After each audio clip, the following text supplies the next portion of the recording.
ഇപ്പോൾ CPM നേതാവ് K Anilkumar കൂടി നമുക്കൊപ്പം ചേരുന്നു. Good morning sir. നമ്മളിപ്പോൾ ഏറ്റവും പുതുതായി പ്രേക്ഷകരുമായി പങ്കുവയ്ക്കുന്ന കാര്യം MLA-ക്കെതിരെ മുകേഷ് MLA-ക്കെതിരെ കേസെടുത്തിരിക്കുകയാണ് മരട് പോലീസ്. ഇതുവരെയും ആരോപണങ്ങളായിരുന്നുവെങ്കിൽ അത് നടപടികളിലേക്ക് നീങ്ങുന്നു എന്നാണ്. എങ്ങനെയാണ് പ്രതികരിക്കുന്നത് താങ്കൾ? ഹേമ കമ്മിറ്റി റിപ്പോർട്ട് പുറത്തു വന്നപ്പോ കേരളത്തിലെ LDF സർക്കാർ ബഹുമാനപ്പെട്ട മുഖ്യമന്ത്രി വ്യക്തമാക്കിയത് ആരെങ്കിലും പരാതിയായി വന്നാൽ ഞങ്ങൾ പരാതിക്കാർക്കൊപ്പം നിൽക്കുമെന്നാണ്. മുഖ്യമന്ത്രിയുടെ വാക്ക് വെറും വാക്കല്ല, അപലംബനീയമായ നിലപാടാണ് മുഖ്യമന്ത്രി സ്വീകരിച്ചത് എന്ന് ഇന്ന് വ്യക്തമായിരിക്കുന്നു. അന്ന് അത്തരമൊരു നിലപാട് സ്വീകരിച്ചപ്പോൾ മുഖ്യമന്ത്രിയെയും CPM-നെയും എത്ര വലിയ കടന്നാക്രമണമാണ് ഇവിടുത്തെ മാധ്യമങ്ങൾ നടത്തിയത്. നിങ്ങൾ ആരെയോ രക്ഷിക്കാൻ ശ്രമിക്കുന്നു. നമ്മുടെ രാജ്യത്തെ നിയമവ്യവസ്ഥയിൽ പരാതിക്കാരുണ്ടെങ്കിൽ മാത്രമേ കാര്യങ്ങൾ നിയമപരമായി മുന്നോട്ട് പോവുകയുള്ളൂ, അല്ലാതെ കോലാഹലം ഉണ്ടാക്കിയിട്ട് കാര്യമില്ല.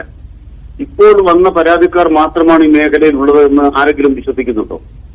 ഇത്രയും സംഭവങ്ങൾ മാത്രമേ നിയമവ്യവസ്ഥയിൽ ഈ സിനിമാ മേഖലയിൽ നടന്നിട്ടുള്ളൂ എന്നാണ്. പലരും പരാതിയായിട്ട് മുന്നോട്ട് വരാൻ തയ്യാറായിട്ടില്ല എന്നാണ് സത്യം.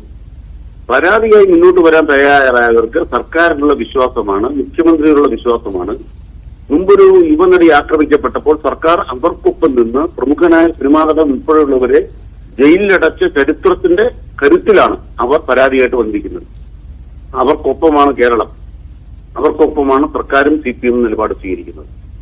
രണ്ട്, ഇക്കാര്യങ്ങളിലെല്ലാം പാർട്ടി വ്യക്തികളെ അടിസ്ഥാനപ്പെടുത്തിയല്ല നിലപാട് സ്വീകരിക്കുക. പാർട്ടിയുടെ നിലപാട് എപ്പോഴും വ്യക്തമാണ്. അധികാരസ്ഥാനത്തിരിക്കുന്ന ആളുകൾ അധികാരസ്ഥാനത്ത് തുടരാനാവില്ല ഇത്തരം ആരോപണങ്ങൾ വന്നാൽ. മുമ്പ് LDF സർക്കാരിന്റെ കാലത്ത് ഒരു മന്ത്രിക്കെതിരായി തന്നെ ആരോപണം ഉയർത്തുന്നു. അന്ന് LDF കൂട്ടായി എടുത്ത തീരുമാനം എന്താണ്? അദ്ദേഹം മന്ത്രിസ്ഥാനം രാജിവെക്കണം, MLA സ്ഥാനം രാജിവെക്കേണ്ടതില്ല എന്നാണ്.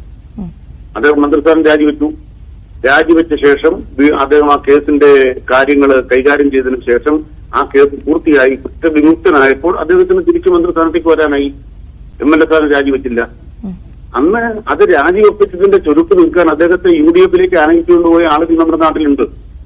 ആ ചരിത്രമൊന്നും മറന്നു പോകരുത്. UDF-ന്റെ പ്രധാനപ്പെട്ട ഒരു നേതാവാണ് അദ്ദേഹം. ഇങ്ങനെ രാഷ്ട്രീയമായി തരാതരം പോലെ കാര്യങ്ങൾ കൈകാര്യം ചെയ്യുന്ന രീതി UDF-നുണ്ട്. ബഹുമാനപ്പെട്ട ലീഗ് നേതാവ് കുഞ്ഞാലിക്കുട്ടി എന്താ ചെയ്തത്? MLA സ്ഥാനം രാജിവെക്കണോ മന്ത്രിസ്ഥാനം രാജിവെക്കണോ? സോളാർ കേസുമായി ബന്ധപ്പെട്ട 6 UDF നേതാക്കന്മാർക്കെതിരെ കേസുകൾ വന്നു. അവര് ആ കേസുകൾ നിലനിൽക്കുമ്പോൾ തണ്ടത്ത് മത്സരിച്ചില്ലേ? അവരാ കേസുകൾ നിലനിൽക്കുമ്പോൾ നിയമപരമായി MLA-മാരായി MP-മാരായി തുടർന്നില്ലേ? KC വേണുഗോപാൽ MP ആയില്ലേ? ശ്രീ കെ അനിൽകുമാർ പറഞ്ഞാൽ മുകേഷ് MLA സ്ഥാനം രാജിവെക്കേണ്ട കാര്യമില്ല. അങ്ങനല്ല. ഒരു അധികാര സ്ഥാനത്തും LDF സർക്കാരിന്റെ കാലത്ത് ഒരാളെയും വെച്ചു ഉറപ്പിക്കില്ല ഇത്തരം ആരോപണങ്ങൾ വന്നാൽ. ഇതാണ് ഞങ്ങളുടെ സുചിന്തിതമായ നിലപാട്. മറ്റത് സുപ്രീം കോടതി വ്യക്തമാക്കിയിട്ടുണ്ട്. ജനപ്രതിനിധികൾ ഇത്തരം കേസുകളിൽപ്പെട്ടാൽ അവർക്ക് പ്രത്യേക കോടതിയിലെ വിചാരണയും അതിവേഗ വിചാരണയും നിയമവാഴ്ച ഉറപ്പു നൽകുന്നു. അതനുസരിച്ച് ഈ പരാതിക്കാരി നൽകിയ മൊഴിയുടെ അടിസ്ഥാനത്തിൽ കേസെടുത്ത് വളരെ വേഗത്തിൽ സർക്കാർ അത്തരം നിയമവ്യവസ്ഥയ്ക്ക് മുമ്പിലേക്ക് ബന്ധപ്പെട്ട ആളുകളെ എത്തിച്ചിരിക്കുന്നു. ഇതാണ് സർക്കാർ കേരളത്തിൽ നൽകുന്ന ഉറപ്പ്. അത് നടപ്പാക്കി കൊടുക്കും. അതാണ് സർക്കാരിന്റെ ബാധ്യത. CPM ഉറച്ചു നിൽക്കുന്നു. LDF-ന്റെ നയം അതാണ്. LDF പ്രത്യേകമായി പുതിയൊരു നയം തീരുമാനിച്ചിട്ടില്ല. അല്പസമയം മുമ്പ് ശ്രീമതി ആനിരാധ ഞങ്ങളോട് സംസാരിച്ചിരുന്നു. ആവർത്തിക്കുകയാണ് മുകേഷിന് അത് തുടരാൻ യോഗ്യതയില്ല, അദ്ദേഹം യോഗ്യനല്ല, രാജിവെക്കണമെന്ന്.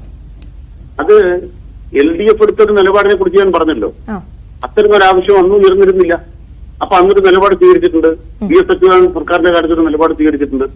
ആ നിലപാടിൽ പിന്നീട് ഒരു മാറ്റം LDF നിലയ്ക്ക് വന്നിട്ടില്ല. വരാത്തിടത്തോളം കാലം നമ്മളതിൽ പ്രതികരിക്കാനാവില്ല.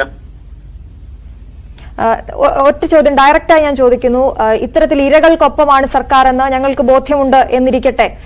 നേരത്തെ പറഞ്ഞ നടി ആക്രമിക്കപ്പെട്ട കേസിലും സർക്കാർ ഇരയ്ക്കൊപ്പമായിരുന്നു, അതിജീവിതയ്ക്കൊപ്പമായിരുന്നു. ഇപ്പോൾ മുകേഷിനെതിരെ നിരവധി പരാതികൾ വരുന്നു. ഇപ്പോൾ കേസെടുത്തിരിക്കുന്നു മരട് പോലീസ്. എന്താണ് പാർട്ടി ഉദ്ദേശിക്കുന്നത്? മുകേഷ് MLA സ്ഥാനം രാജിവെക്കുമോ? അതാണ് പറയുന്നത്. അദ്ദേഹം MLA ആയിരുന്ന സന്ദർഭത്തിൽ MLA എന്ന നിലയ്ക്ക് നടത്തിയിട്ടുള്ള ഏതെങ്കിലും പ്രവർത്തനത്തിൽ വന്ന ഒരു വിഷയമല്ല ഇപ്പൊ കേസിനകത്തത്. അദ്ദേഹം സിനിമാ മേഖലയിൽ പ്രവർത്തിച്ച കാലത്തുള്ള ആക്ഷേപങ്ങളാണ് ഉയർന്നു വന്നിരിക്കുന്നത്. അത് തന്നെ കേസായി മാറാൻ കാരണം സർക്കാർ നിലപാട് കൊണ്ടാണ്, സർക്കാരിനുള്ള പരാതിക്കാരുടെ വിശ്വാസം കൊണ്ടാണ്.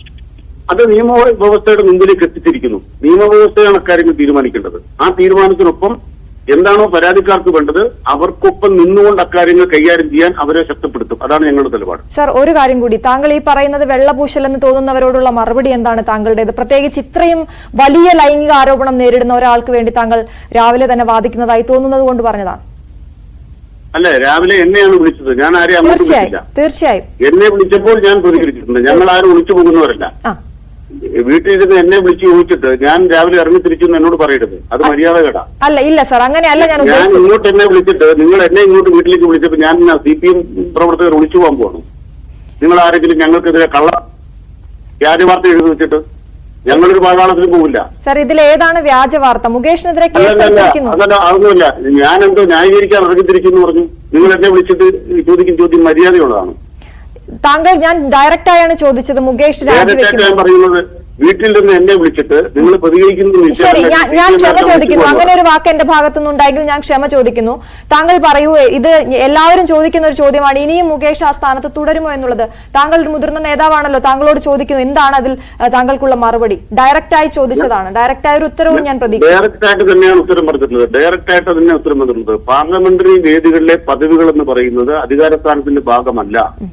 അതുകൊണ്ട് അത്തരം കേസുകളിൽപ്പെട്ടവർക്ക് തെരഞ്ഞെടുപ്പിൽ മത്സരിക്കാൻ തെരഞ്ഞെടുപ്പ് കമ്മീഷൻ തന്നെ അനുവാദം കൊടുക്കുന്നു. നമ്മുടെ രാജ്യത്തിന്റെ നിയമവ്യവസ്ഥ ഏതാണ്? നിങ്ങൾ കൂടെ കേസ് പ്രതിയാണെങ്കിൽ കേസിന്റെ പട്ടിക പത്രത്തിൽ കൊടുക്കണം, പ്രസിദ്ധീകരിക്കണം. ഇതാണ് നമ്മുടെ രാജ്യത്തിന്റെ നിയമവ്യവസ്ഥ. അതനുസരിച്ചിട്ടാണ് കേസിലെ പ്രതികളായവർ അവരുടെ എല്ലാം വിവരങ്ങൾ കൊടുത്തുകൊണ്ട് ഇലക്ഷൻ കമ്മീഷന്റെ നിർദ്ദേശപ്രകാരം മാധ്യമങ്ങളിൽ ഇത് പ്രസിദ്ധീകരിക്കുന്നത്. ഞാൻ ഇത്ര കേസിൽ പ്രതിയാണ്. ബഹുമാനപ്പെട്ട ഒരു കേന്ദ്രമന്ത്രി അദ്ദേഹം ഇതുപോലെ ഒരു കേസിൽ പ്രതിയായി. ഒരു മാധ്യമ പ്രവർത്തകയാണ് പരാതിക്കാരി.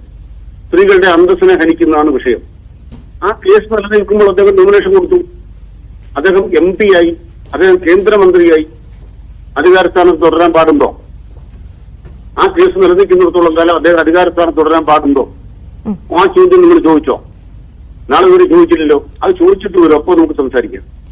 സാർ, ഒരു കാര്യം കൂടി ചോദിച്ചോട്ടെ. ഭാഗികമായാണല്ലോ റിപ്പോർട്ട് പുറത്തു വന്നത്. അപ്പം ഇങ്ങനെയുള്ള ആരോപണങ്ങൾ അല്ലെങ്കിൽ ഇങ്ങനെയുള്ള പ്രമുഖ വ്യക്തികളുടെ പേര് മറച്ചു വെക്കാനുള്ള സർക്കാരിന്റെ നീക്കമായിരുന്നു ഈ ഭാഗികമായി മാത്രം റിപ്പോർട്ട് പുറത്തു കൊണ്ടുവന്നത്. ആ റിപ്പോർട്ടുമായി ബന്ധപ്പെട്ട ഒരു കേസും പോലീസ് എടുത്തിട്ടില്ല. അതുകൊണ്ട് റിപ്പോർട്ടുമായി ഇതിന് ബന്ധമില്ല. റിപ്പോർട്ട് പുറത്തു വന്നതിനെ തുടർന്ന് ബഹുമാനപ്പെട്ട കേരള മുഖ്യമന്ത്രി ഉറപ്പുകൊടുത്തത് ആർക്കെങ്കിലും പരാതി ഉണ്ടെങ്കിൽ ബഹുമാനപ്പെട്ട മുഖ്യമന്ത്രിയുടെ വാക്ക് നിയമവ്യവസ്ഥയുടെ മുന്നിലേക്ക് ഇത് വരൂ, നിങ്ങൾക്കൊപ്പം സർക്കാർ ഉണ്ടാവും. അപ്പൊ മുഖ്യമന്ത്രിയെ ആക്രമിക്കാനാണ് നിങ്ങളെല്ലാം കൂടെ മെനക്കെട്ടത്. ഇത് ആരെയും രക്ഷിക്കാൻ വേണ്ടി മുഖ്യമന്ത്രി ഇറങ്ങി തിരിച്ചിരിക്കുന്നു. ഞങ്ങൾ ആരെയും രക്ഷിക്കാനല്ല. ഒരു നിയമവ്യവസ്ഥയിൽ പരാതിക്കാർ വന്ന് പരാതി കൊടുക്കാതെ ഒരു കേസ് എടുക്കാനും നമ്മുടെ രാജ്യത്തിന്റെ നിയമവ്യവസ്ഥയിലാവില്ല. മുഖ്യമന്ത്രി പറഞ്ഞിടത്താണ് അതിന്റെ യാഥാർത്ഥ്യം നിലനിൽക്കുന്നതെന്ന് തെളിഞ്ഞിരിക്കുന്നു. സർ, അങ്ങനെ ഒരു സാഹചര്യത്തിലാണെങ്കിൽ മുകേഷിനോട് ഒരു വിശദീകരണം ചോദിച്ചിട്ടുണ്ടാകണമല്ലോ, അല്ലെങ്കിൽ അങ്ങനെ ചോദിച്ചിട്ടുണ്ടോ? അല്ല, തീരെ മനസ്സിലാവാത്തൊരു കാര്യം, ഇക്കാര്യത്തിൽ ഒരു കേസ് വന്നാൽ ആ കേസ് നിയമപരമായി കൈകാര്യം ചെയ്യാൻ ആ വ്യക്തിക്ക് ചുമതലയുണ്ട്, അല്ലെങ്കിൽ വ്യക്തിക്ക് അവകാശമുണ്ട്. അതാണ് നിയമവ്യവസ്ഥയിലെ കൈകാര്യം ചെയ്യുന്നത്. രാഷ്ട്രീയമായി തീരുമാനമെടുക്കേണ്ട ഒരു അധികാര സ്ഥാനത്തും മുകേഷില്ല. ശരി, ശ്രീ K. അനിൽകുമാർ, വളരെയധികം നന്ദി ഞങ്ങളോട് പ്രതികരിച്ചതിന്.